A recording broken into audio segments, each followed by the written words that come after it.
So the problem with minimum requirements for a base is the same as with what we just talked about. It's because everything depends on a specific situation, and that's what makes Go so interesting. Because there's no hard and fast rule that I just tell you, okay, remember this, Bruce. You have a stone over there and a stone like this, poof, guaranteed. But no, there's nothing like this in Go. So, Okay. for example, just to give you like a preview of what we're going to talk about next time. So suppose we have this group, right? This is typically what we call a two-space extension, and usually all the books would recommend this as the safe extension for a base. Like for example, whenever you're looking to invade the side, okay, we're right now on 13 by 13, but usually on a bigger board, you would invade the side. For example, you play in the middle, and you will be hoping to get either A or B. Yes. You jump in either direction, and then once you play A or B, you're safe. And so, for example, let's just assume that we have this and this. This looks very safe, sure, but what if black gets a stone over here and a stone over here? Now, immediately, not so safe anymore. Yes, it's a base, but if we just leave it like this, it's not a fortress yet. It's just a base. And if black gets a stone over here and a stone over here, ooh, it gets even weaker. And what if black gets a stone over here and a stone over here? Maybe now it can die. So depending on how many stones your opponent has around, how many directions are blocked, the strength of your base changes. And the more stones your opponent has, the weaker the base becomes. This base is no longer a base. This is just a weak group that could die any minute. But here, it still looks pretty nice. And it looks like white has just so many ways to live and so many ways to jump, and this group can never die. So it depends. But we'll take a look at that. Okay. Now let's see the game. So we're going to take a look at a couple of things only because, like I said, these games were all about tactical fighting, and tactical fighting is not about strategy. It's not about the things that I've been teaching you and that we've been talking about most of the time, but it's about um, those techniques like net, ladder, snapback, like Atari, double Atari, all of those things. Like Okay. noticing how many liberties you have, when you can cut, when you should protect the cut. Those are the things. So I have a question for you first. And the question is this one. So take a look at this. It's white to play. And white wants to develop somehow to continue this development. Black gets some territory, very solid territory on the left. And white has a wall, and white wants to develop it. So how would you do it? A, B, C, D, or E? 5 options.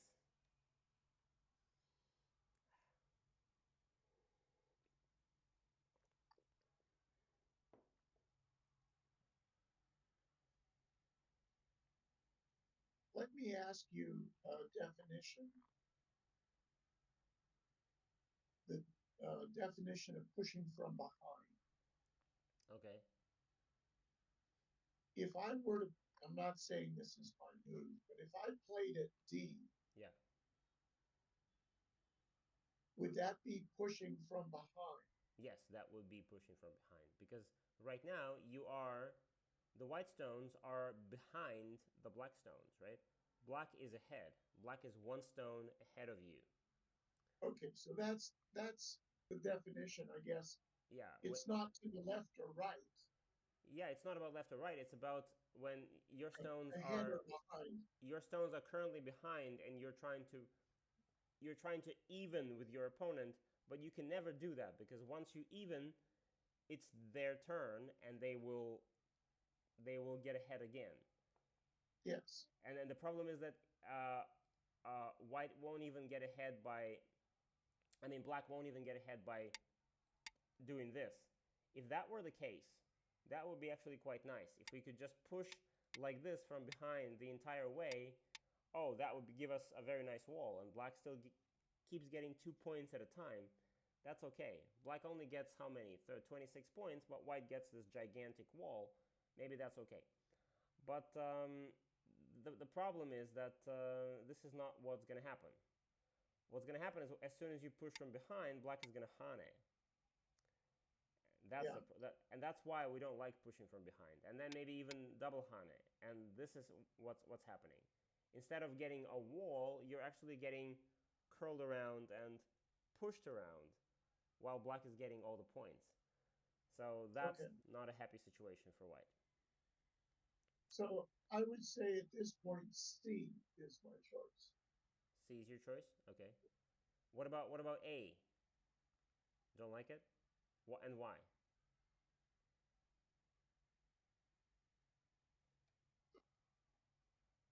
Well, because black can still curl around a D, and I'm getting two weak groups. Yeah, you're separated. Yeah, exactly. So A is not connected to your wall. That's the problem. What about B? Same thing. Same thing. Yeah, B is not like once you play B, black just cuts. You do this, cut, and you're separated. Now it's a fight, but who needed a fight? We just wanted to make our wall stronger. But now this is whether or not the wall is stronger. It's a big question. Okay, so that's A and B are bad. D is pushing from behind. So A, Yes, B, and D are bad. Now the only question is C or E. So why is E bad? Why do you prefer C? because if I go to C, he could still cut through at D, but I can tap it. Yeah. If I go to E, he might be able to cut. That's a cuttable shape. Ah, that's what you're thinking. Okay. Yeah, my bad, my bad. Because I keep telling you that it's dangerous to play the knight's move. The Kema knight's move is a dangerous shape, so it's cuttable. Yes, but let me change this position a little bit, and let me suppose suppose this happens and white plays wait a second, and white plays here. How do you respond to this?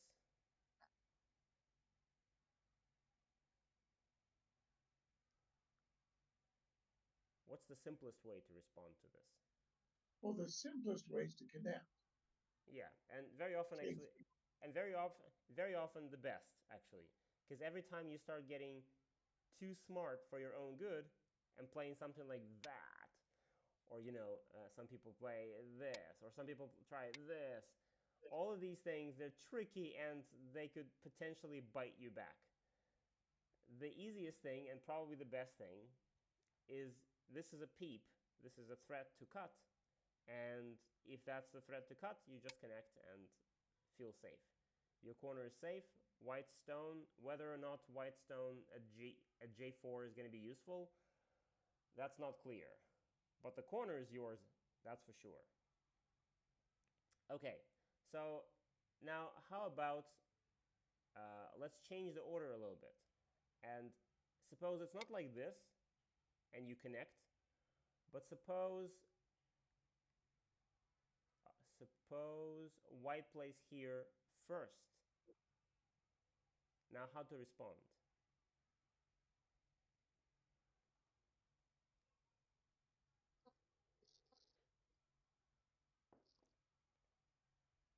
well, I'm going to say go to K4 again.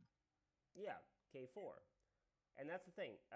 Would you like now, as an alternative, to play here? No, No, because now he's going to cut. exactly. So you're kind of setting up a peep, but you're giving your opponent the move. So you're kind of like you're inflicting a peep upon yourself. Yes. So why would you do that? Yeah, why would you create a weakness with your own hands when you could not create a weakness and play here? Just push, no weakness. And that's the correct move, yes. Black just pushes, gets all the points, no weaknesses. The white stone is weak. So that's the idea. Whenever you kind of jump like this and create the peeping shape, usually that's not the thing that you want to be doing. It's, I mean, again, everything's possible, but in 9 out of 10, or rather 99 out of 100 situations, you don't want to do that because it's dangerous. Okay. And so now if we go back to our original situation, where was it? Oh, here. Oh, here. So that's my concern with a move like C. It looks actually, it looks different, but it's the same exact shape. You see it? Sure it is. Sure. Yeah, so it's that's the shape. You're kind of inflicting the peep upon yourself here. And you said black can push and I'm still going to be able to cap. You're right. But let's see one move further.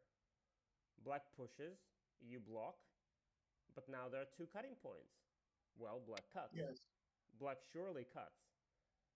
And that's the question. So here we were thinking about making the wall stronger. Even this way, we're making the wall kind of stronger, even though it's not good. But this way, we're actually creating a weakness, and we're asking black to use that weakness, and black is very, very happy to oblige. Black just pushes and cuts. And now we need to fight. If we save that stone, I mean, if we don't save it, then ladder, it's gone. Yes. And if we save it, then maybe black will Atari first, and then connect. And now this is a fight. Now suddenly we have A and B, two groups again, and they're separated, and we have to fight, and we need to help them both. So instead of building the wall and maybe potentially building this whole area, now we're thinking, ooh, let's hope that A doesn't die. Yeah. So that's what happens with this move. And that's the reason why C is a dangerous idea. So be careful of a move like C. That leaves us with E. And that leaves us with E, yes. And I know we say that Keima is a dangerous move, but here, Keima could be a dangerous move if we only have one stone and we make a Keima from that stone. So for example, I don't know, here, let's say in this position, we play this Keima. Okay, this Keima is a slightly dangerous move because in the future, black gets a stone over here and next cuts. This shape is cuttable. Only two stones, they're both weak. Yeah, Keima could be dangerous. But here we have, whoa. We have so many stones and they're all connected. So all of these stones, 1, 2, 3, and 4, all connected. And if that's the case, we shouldn't be afraid of the Keima because our stones are strong and nice. There's no way to cut easily. And surprisingly, this shape is actually more difficult to cut than that one because the jump was cuttable immediately. This one, if black just pushes, we block and no cut. You see? If black tries to cut, we just take it. It's safe. Yeah. Because we have so many stones and because the stones help, there is no cut. So you see, the funny thing, we jump here, cut immediately. But we go just one step more modestly. We don't, like, because this way it feels like we're pushing all the way. We're like leaning on black as powerfully as we can. But with the Keima, we don't want to lean. We just go a little bit back, more reserved. And this way, black cannot cut. No way for black to cut. So black can just take the points, we make the wall stronger, and there you go, mission accomplished. The wall is strong. So this is just something to remember. that whenever you have that situation and white plays close, you never want to play like this. You never want to create the peeping shape with your own hands and ask your opponent to cut. Okay. Okay. Got it. And now this is, and in the game it could have been a problem because the same shape happened. So everything is perfect here. Okay. You you peep.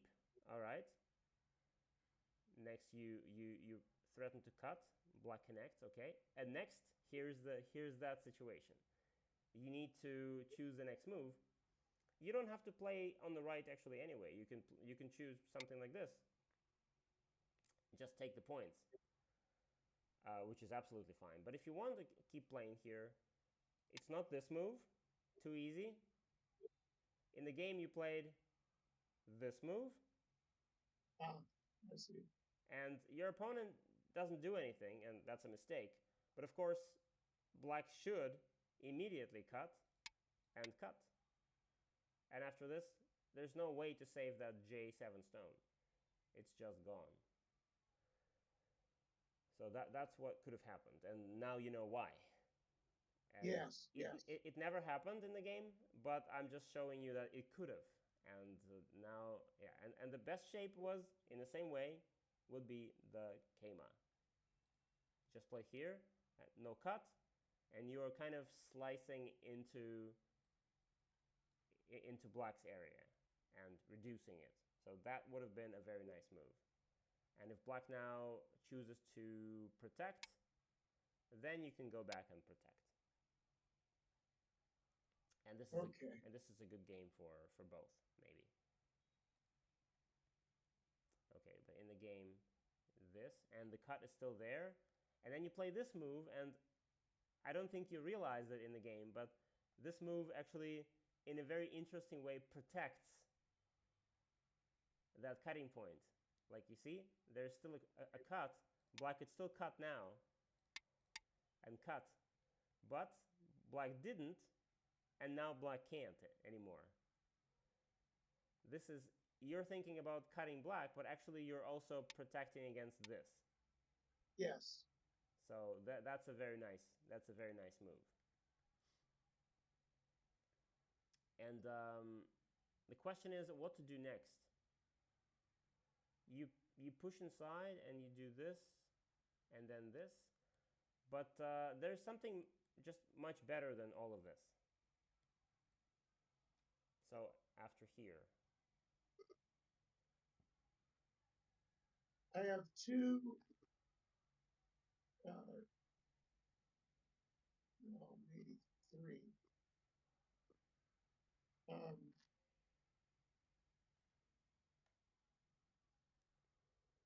Looking at this position, I'm concerned by his F6 stone pushing into my area. Okay, yeah. So it's in my mind to try to block that. Okay.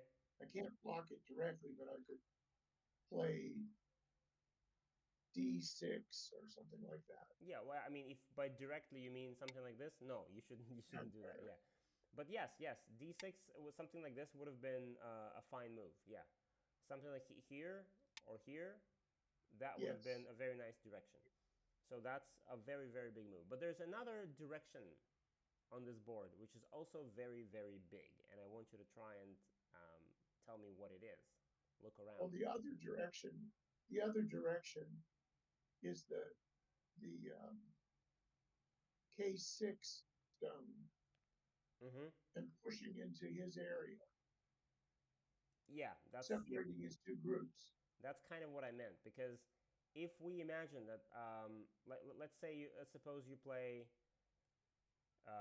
here, then as soon as black plays like this, black is fully connected, and the entire side on the right, it's going to belong to black. There's no way to invade anymore. Like all of this, all of that is just going to be black's. Black is like united, connected all the groups, and now it's all one big side. So whenever you can break that, that is very big. It's not big for you, so it's a little bit confusing because it's not giving you any points, but it's eliminating so many points of your opponent, and that's also very big. Like this way, black gets, I don't know, 30 points on the right, or something like that, or even more. But if you push in, then those 30 points are a long forgotten dream. Now, how many points can black get? Black will get something for sure. Like suppose black blocks the corner, and we play here. This happens, this happens, this happens. So black gets both corners, but now it's only this much and this much. So it's only 9 there and maybe 10 there, right? How many? 1, 2, 3, 4, 5, 6, 7, 8, 9, 10, 11. Yeah, so maybe 10, about 10. So 10 and 9, so maybe 20 points at best. Around 20 points. So black used to have more than 30. Now at best 20. So we've just eliminated more than 10 points. And that's good. White didn't make any points, but we destroyed so many. And that's also a good result. So whenever you have a move like this, it's also good to try and notice that even though you're not making points, not like this. This is clearly good, because making points for yourself. But that L6 is very, very important. And so you would say L6 was more important than D6 or something. Good question. I'm not sure. I don't know. I think both are okay. You could probably play both. Like you play this one, for example, and if black plays here and you play here and finish this, I think white has more, so I guess this is okay. And if black Okay. starts jumping in, then you break. So you kind of create this, when you play this on the left, you kind of set up that either you get all of that, or if black tries to prevent that, you will also get L6. With this in mind, I guess it's okay. D7 or D6, fine. So I think, So if the board looks like this yeah, and black goes to F8, F8, what's white's next move here? um, good question. I mean, I would say that now this is clearly the biggest, Okay. All right. but we need to be careful that there's no, because I'm worried that what if black invades and suddenly the entire white group is kind of surrounded. So we need to be Yes, yes. we need to be careful. So maybe we could even think about something. What's the safe move here? Something like this. Protect. And again, asking the same question. If black now protects, then maybe we fix the left side. And I think white is still winning the game. So it's always thinking about, we keep the K6 move, the L6 move in mind. But if we can win without it, it's fine. So you keep looking at the size of your area, and I'm just looking at the size right now. It just just eyeing it. I'm just guessing that it's probably bigger. But of course, in a serious game, I would have to probably count the points. I would need to just go ahead and just count point by point all of those points inside white's territory, inside black's territory, compare, see if white has, for example, 10 points more, and then okay, good, then it's possible. Okay. So in the game, so all of these moves are just not very helpful because you can see that black's shape is good, and even if you push here, it's all protected. There's no cut here, there's no cut here. So if there's no cut, there's no need to push. The push is usually when you can cut. And this peep, okay. And this is just a good thing to remember, that whenever you have, like, let's say you have this shape, your opponent has this shape, and white wants to play. For example, you have a stone over here. And then you're thinking what to do next. You never want to play something like this. Oh, something like this. Because this shape cannot be cut. So you're kind of just bumping into it, and you're asking black to connect. Oh, sorry. Like this. And you're asking black to connect, and black will connect, of course. So trying to cut, you can just remember it as trying to cut a diagonal move. Trying to cut a diagonal move is impossible. It's pointless, impossible, and so it's better not to do it. Because in many, many cases, this attempt will actually hurt you back. And in the game, it does. Because look, let's suppose that this move doesn't hurt you. And this one, okay, this is a useful exchange. Okay, you peep, you get it for free, that's okay. But this move is already beginning to hurt you. Because right now, your stones here are feeling fine. But after you exchange this, now your stones are getting weaker. You're weakening. This connection makes your stones weaker. So it's much better if black doesn't have that stone, right? Yes. You don't need that stone over there leaning on your stones, like pushing them, leaning on them. You don't need that. That's why you don't want to make that exchange. And in the same way, you don't want to make this exchange. Like, because, yeah, black will connect, but why? And then in the future, if you don't do anything, suddenly black has this, thanks to that stone. And if you connect this, and the stones are gone. So basically, you're just losing two stones. You have to give them up. So not this and not this, you never want to do, because you know that black is connected. That shape is perfect. So if black is connected, then play away. Play away. Okay. Okay. And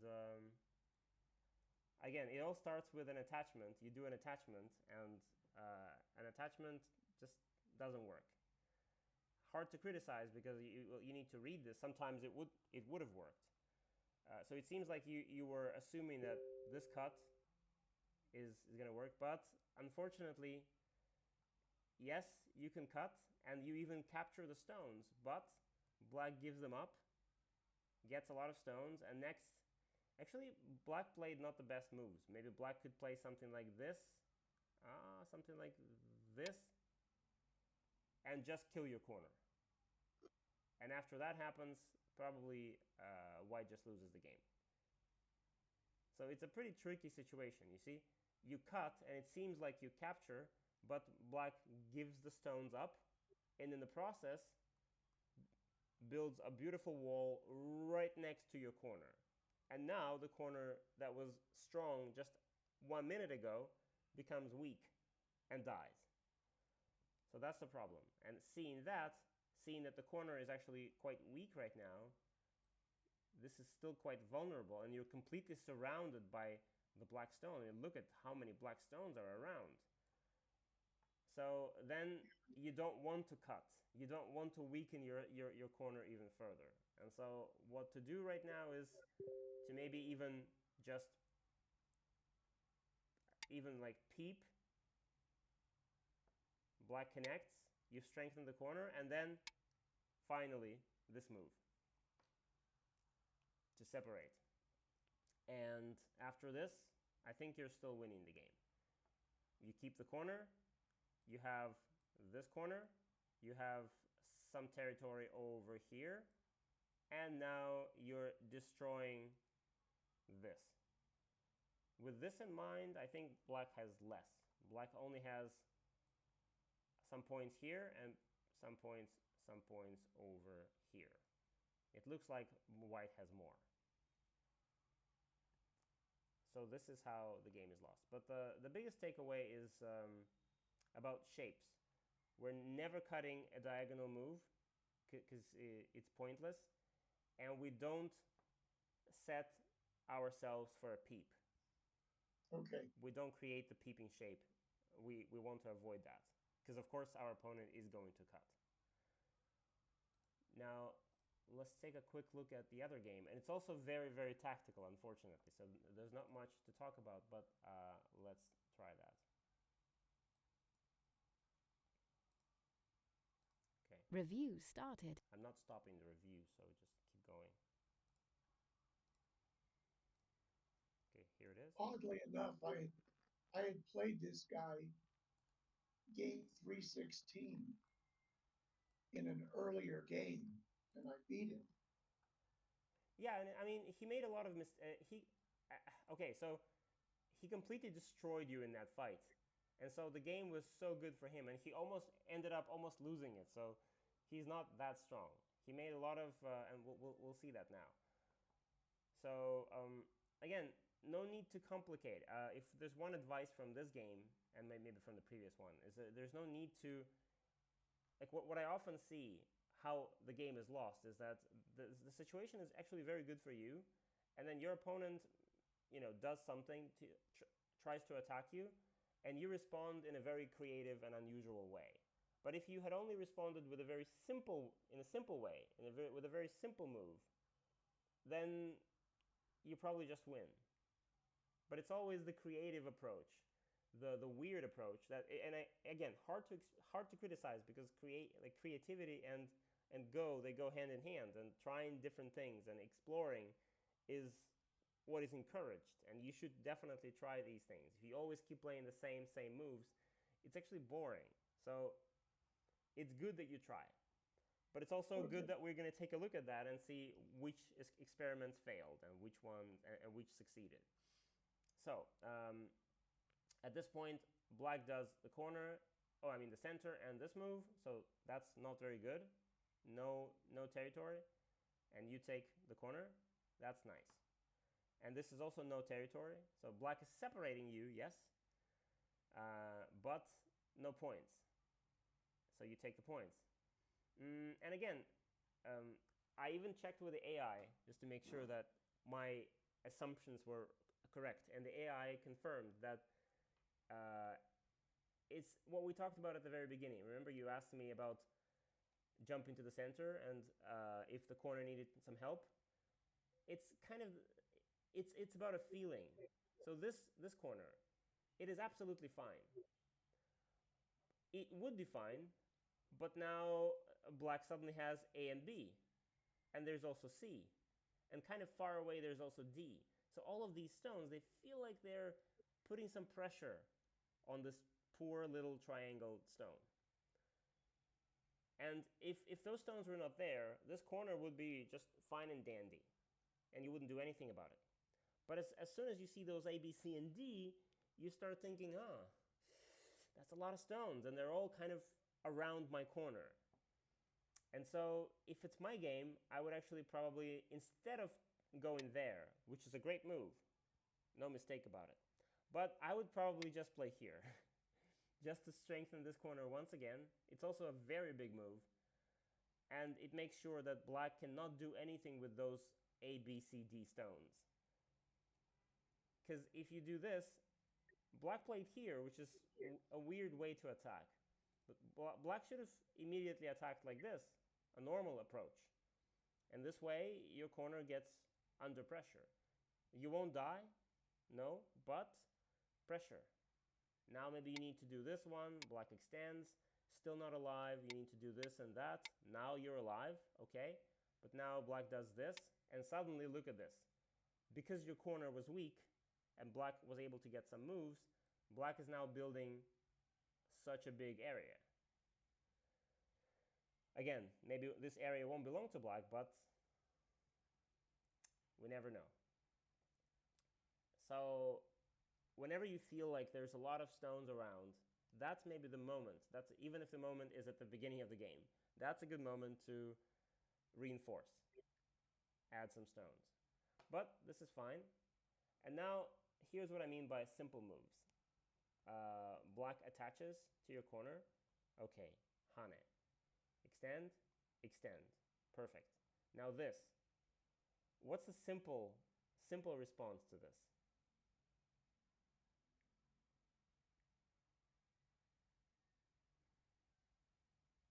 Let me rephrase that. Is black threatening anything?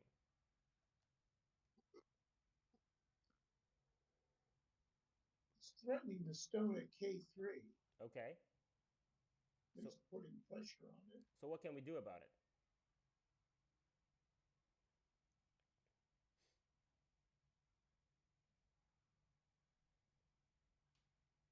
Well, you could go L2, Mm. and I know you don't like going to the second line, but or you could go to K2 Yeah, okay.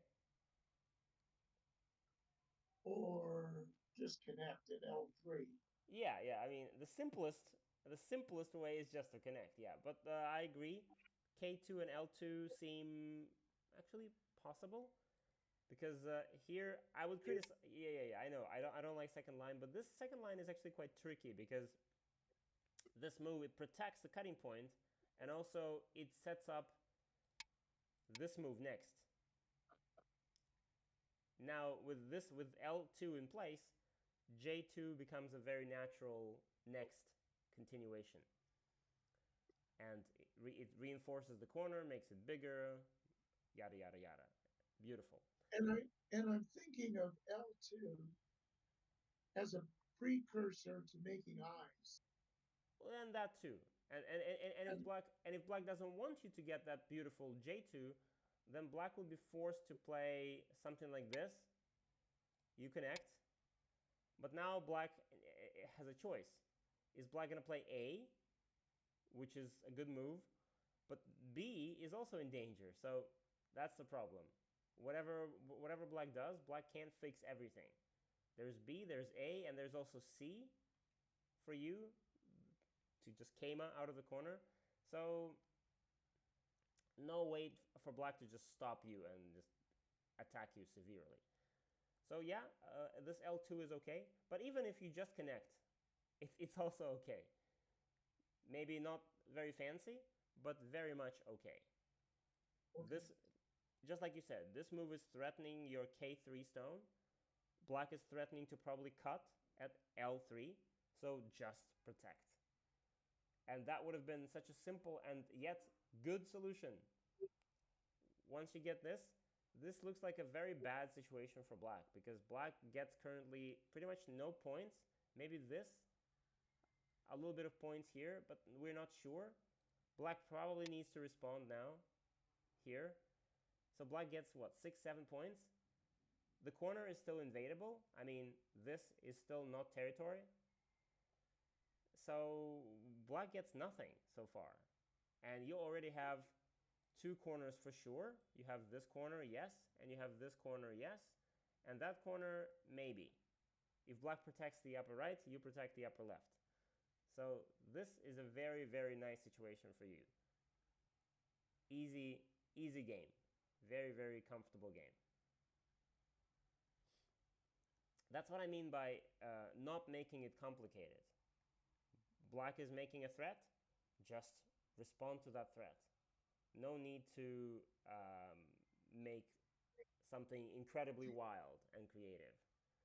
In the game, you play this move, and it's not bad. It's not bad, but this one happens.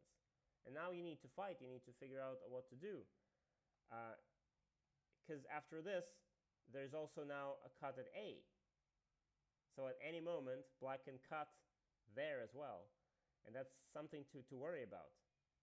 Because right now, no cut. Oh, actually, is there a cut?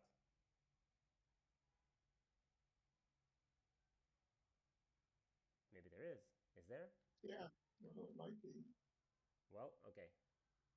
Question time. Is it possible for black to cut at L6?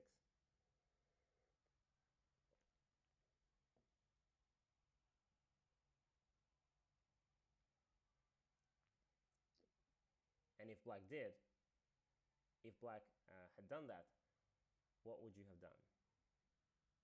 Well, I want to say L7, And then black goes to M6. M6,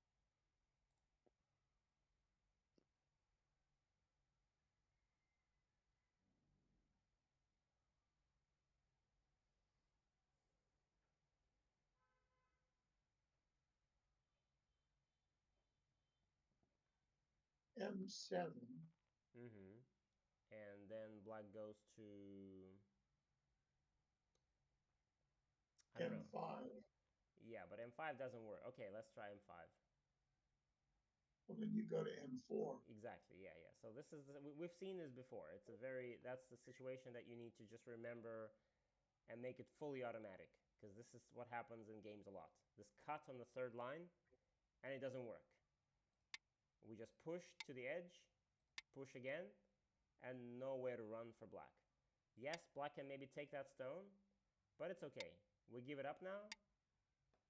We take the stones, and even though black captured one stone, but white is completely alive on the right side. And basically, we're destroying all of the right side for black. Now black will never get anything there. So this still looks like a very comfortable game for white. The cut is impossible. But as soon as, as soon as black cuts here first, now the cut is there, and that's the problem. And so this, um, and unfortunately, black found a very nice way here. This is a double Atari, but those two stones are the important stones. If black loses those two, that's it. So black saves the important stones and gives up the one unimportant stone, and you're still not alive. Now, actually here, there is a way to end the game. And you can try and find it. There's a Tsuji, there's a magical move that just wins the fight for you. So you have now two groups separately, one on the right, one at the bottom, 3 stones and 3 stones plus 1 stone, and black has some stones separated as well. So there's a way to win this fight. Want to try and find it? Yeah, so let me look here for a second. Um,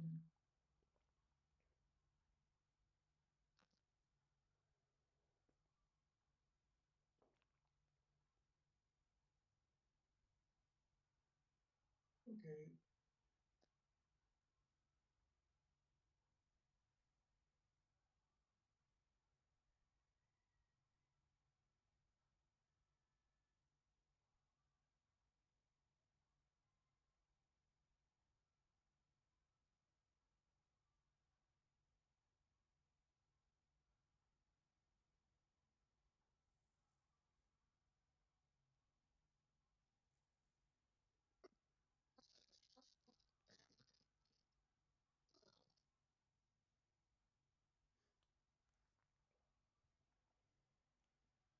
So let me give you a hint a little bit. Right, you need to count. Whenever there's a fight, you need to be aware of how many liberties you have and how many liberties your opponent has, because it's all about the liberties. It's all about how many liberties. That's your, that's your magical hit points. That's your life energy. So white has 1, 2, 3 liberties. So you need to make sure that your opponent has less than 3. And well, and yeah. that was why I went to J4. Uh, oh, Which, okay. Okay, well let's suppose that you play you play this one and this one and this one, and here now you have 4 liberties, but you still need to reduce. You need to find a way to reduce the white liberties black liberties efficiently. So the question is how to reduce. I'm talking about this group over here, these stones. yes, How to reduce their liberties.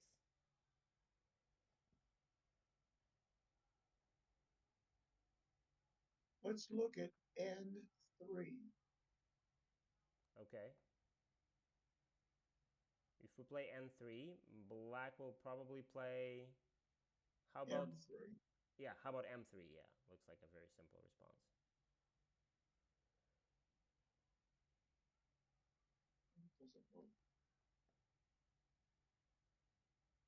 Let me maybe simplify even a little bit more. So you can just look at these two stones because black has actually two separate groups. They're not connected yet. So you could think of them as two separate entities.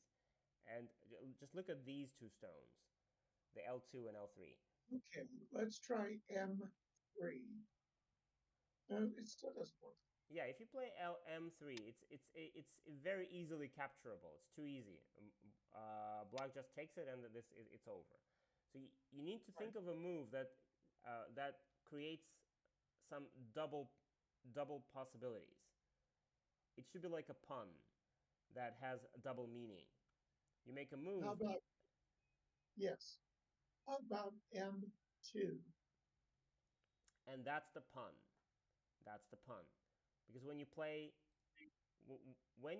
now this X at M2, it creates two possibilities.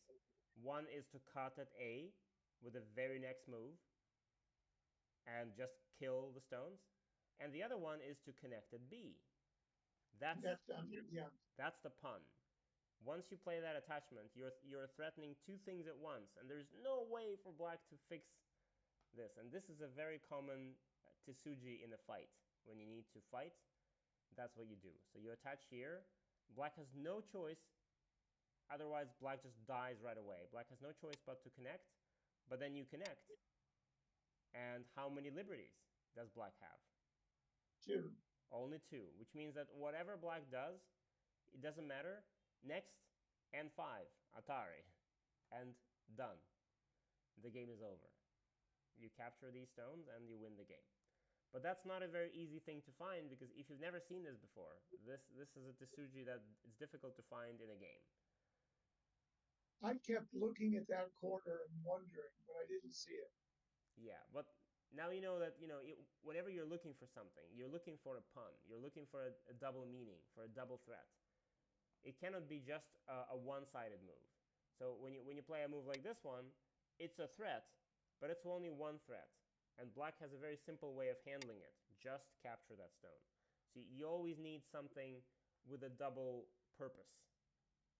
It's kind of like when you're invading the side and you have the A and B. You're jumping either to the left or to the right. It's the same when you attack. Got it. And in the That's game a you good move. play in the game you play this move, connect, and you give your opponent a chance to make two eyes. You've basically Yes, created those two eyes with your hands, and now you also do this and that, but there's a problem because this group is not alive. yeah. It's only one eye, and that's how the game is lost. In the future, your opponent played a lot of strange moves, like for example, this connection is slow, and this move is slow, and this move, and this move, and this move. Black doesn't have to play, but and this move is crazy. This is what we just talked about. Remember, not trying to cut a diagonal move. This is a diagonal move, right there. Yes, Here it is, right? There it is. And black just tried to cut it. It doesn't work. And even if you simply play something like this and connect, or even just connect, that's it. As simple as that. But this works too. Nice. Nice sequence, and you've captured the stones. And now there's actually a chance for you to basically even out the game and almost maybe win it if you find an interesting, and this is the last thing I show you, because it's connected to tactical things that you know. So here, this connection is actually not necessary. You can just, because black has two liberties, right? This one and this one. And if you capture those three stones, all of your problems are gone. So you don't need to connect there. You can just capture the stones. right? Because if black Yes, now I see. cuts, take, right? Yes. So you don't need to fix that. You can fix but okay. Now this happens, Atari, and there's a move. There's a move next that you can play that is better than this, surprisingly.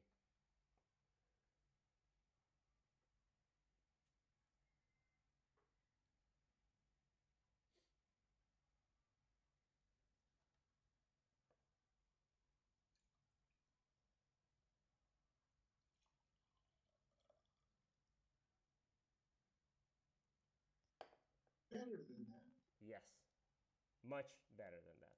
And it's connected to one of the simple tactical tricks that we both know.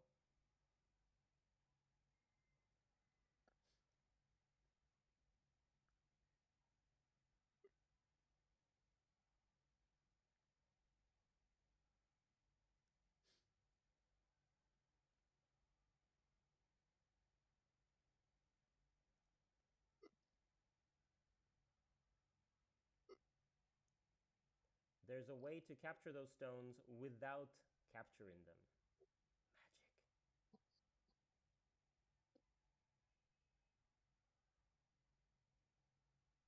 Magic.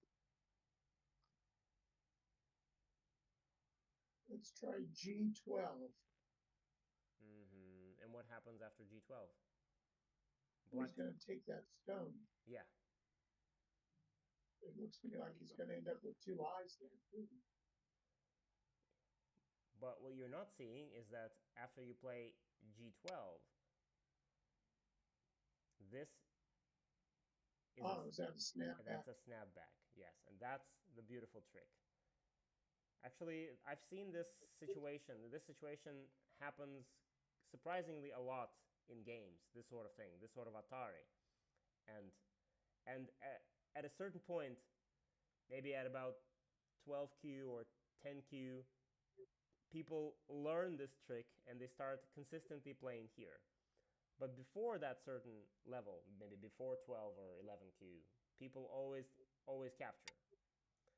And the capture is worse because it puts no pressure on the black stones.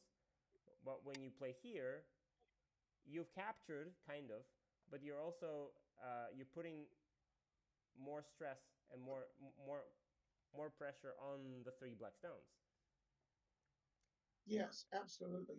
I see that now. Now these stones are in big trouble and they probably cannot live. And if they cannot live, maybe you still win the game.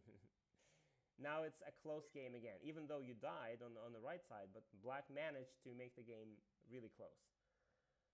So this could have been the move. That's a And good, yeah. and it's a snapback. All right, let me stop the recording here.